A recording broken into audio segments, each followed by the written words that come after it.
Good morning, everybody, in Algebra 2. So we began our unit this week, our Unit 1, quadratic functions, studying the key features of a quadratic function given a graph. For the next couple of weeks, we're going to be focused now on graphing quadratic functions given an equation. So there are three different forms of a quadratic equation that we will be studying in the unit, with each one allowing us to easily graph based on whatever information we're given. So before we get into this week study of standard form and equation standard form, I would just like to go over a few of the key features again and some basic graphing. So if you pull up your notes on your planner, graphing quadratic functions, we start with the given standard form here. We know that the graph is U-shaped and it's called a parabola. And the vertex and axis of symmetry are certainly some key features that we discussed earlier. So I just would like to draw your attention to the function y equals x squared. And I have a table of values for y equals x squared and the matching graph here. And I would like you to just take a look and analyze these points with me. 0, 0, 1, 1, 2, 4, 3, 9 make up this red function. This, by the way, is sometimes called the parent function, just y equals x squared. So if you ever see it referred to that. So I would like you to notice something here in our points. As my x values increase by 1, and let's recall the x values are called the domain and the y values are called the range. As my x values increase by 1, notice my y value increases by 1, then by 3, and then by 5. This pattern relationship we call the 1, 3, 5 shortcut when we're graphing quadratic equations. So if we take a look here, I can graph my vertex at 0, 0, and then I can use this 1, 3, 5 shortcut. I'm going to move over 1, up 1, over 1, but then up 3, over 1, and then up 5. And then I can use my axis of symmetry to get mirrored points and a quick sketch. Likewise, in my blue function here, y equals -1 x squared. Again, this is the table of values. And then I can notice that instead of moving my y values increasing by 1, 3, and 5, they're decreasing. Down 1, down 3, down 5. So I'm going over 1, down 1, put a point.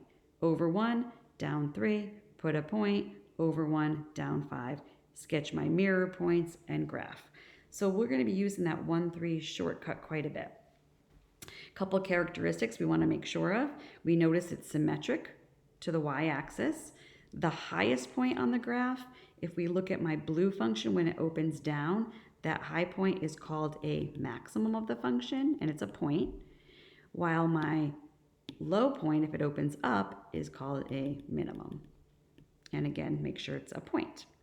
So on our notes here, we have a nice little chart for you for the three different forms that we'll study in this unit: standard, vertex, and intercept.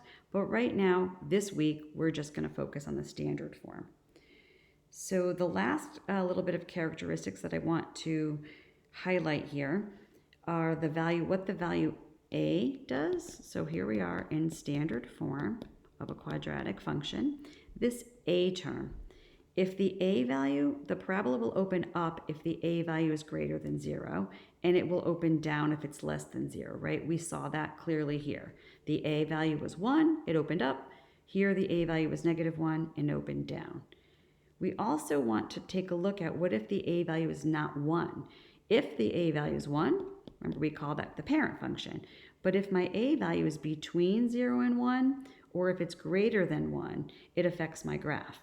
So to take a look at that, let's see these two equations. The first one, y equals 1/2 x squared, this should be, and that's when my a value is between 0 and 1. The graph should be wider than the parent function. And when the a value is greater than 1, like 4, that one should be narrower. So if I look, I want to do a quick graph here. I'll do it in black. Let's just do a quick parent function, which remember was over 1, up 1, and then over 1, and up 3. So this is what the parent function quick sketch of y equals x squared looks like. So my red function here, which it should be wider, is because take a look at my y values. Instead of being up 1, 3, 5, like in the parent function, all of my y values are multiplied by a half. So instead of 1, 3, 5, it's a half times 1, 1/2 of 3, 1/2 of 5. So instead of going over 1 up 1, I'm going over 1 up a half. Then I'm over 1 and I'm up 1.5. So you can see that roughly that graph is going to be wider. So what do you think happens? And remember guys, you can pause this video at any time and stop and take it in and take a look at what's going on. So at y equals 4x squared, again, my vertex is 0, 0. So what do we think is going to happen if we're multiplying by 4? Instead of 1, 3, 5 rule, I'm going to multiply 1, 3, and 5 by 4. So 1 times 4, 3 times 4, and 5 times 4. Well, now when I plot these points, we can see what happens. The graph is narrower. Okay, so now into really the bulk of our lesson. How do we graph when we're in standard form? So we're going to do this one example together. So you should be doing it on your notes. You have this in your planner and doing this along with me. So what is the form? Well, if we look back at our chart, here's my 3 forms. Again, we're only worrying about this week's standard form. So clearly it's in standard form with the graph opening up because the a value is greater than 0. And it's standard. It's going to be how wide? It's going to be the same as the parent function because the a is 1. So the very first thing, step 1, is to find the axis of symmetry.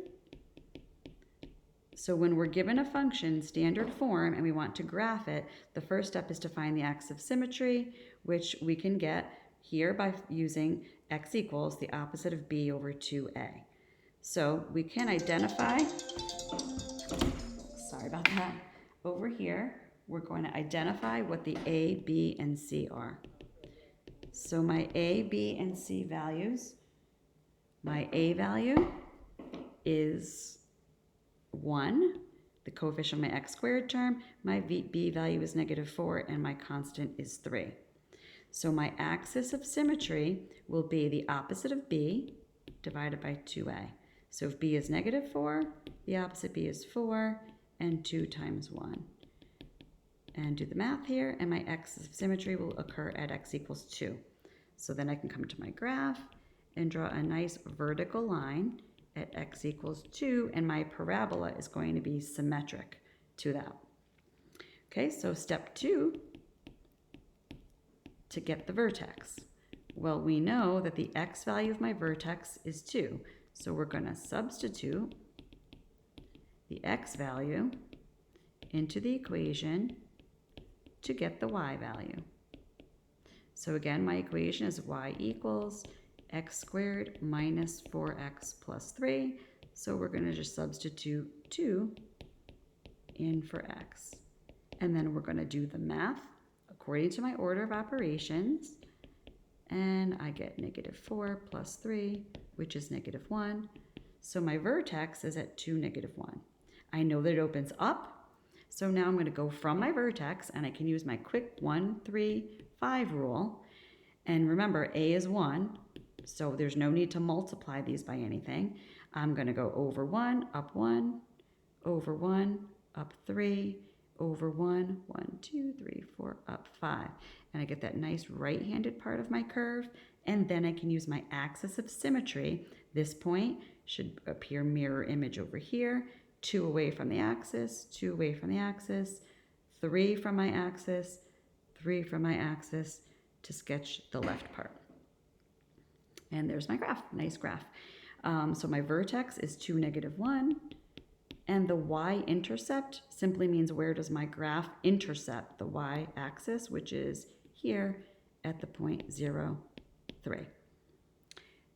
Last, domain and range were also discussed in your last video. So my domain, remember all my x values, and my range is my y values. So what are my possible x values here? All real numbers, right? X could be anything in the negative direction, positive direction, So in interval notation, we write my x values as negative infinity to positive infinity. My y values, however, I can't have any values below this point. There are no y values on my graph. They're only from this point up. So that point on the y-axis is -1. So my range goes from -1 to positive infinity. Notice I have a bracket and a parentheses. So remember, the bracket means it could include that. So y could be -1, so I use a bracket.